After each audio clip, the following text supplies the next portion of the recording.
19របៀបដាក់កំណត់ចំណាំក្នុង Cell ទី1យើងចុចនៅលើ Cell ដែលចង់ដាក់កំណត់ចំណាំទី2យើងចុចនៅលើ Menu Review ទី3យើងចុចនៅលើ New Comment ឬធ្វើតាមវិធីម្យ៉ាងទៀតដោយយើងចុចម៉ៅខាងស្ដាំនៅលើ Cell ដែលយើងចង់ដាក់កំណត់ចំណាំនោះរួចយកពាក្យថា Insert Comment រួចវាយកំណត់ចំណាំនៅក្នុងប្រអប់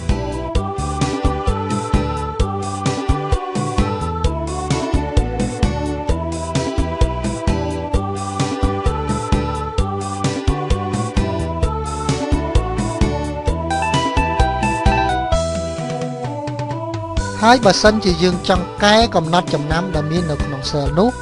គឺយើងត្រូវចុចម៉ៅខាងស្ដាំនៅលើ Cell នោះរួចយកពាក្យថា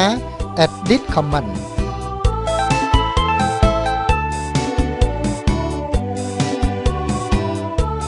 តែបើយើងចង់លុបវាចោលវិញគឺយើងត្រូវចុចម៉ៅខាងស្ដាំនៅលើ Cell នោះរួចយកពាក្យថា Delete Comment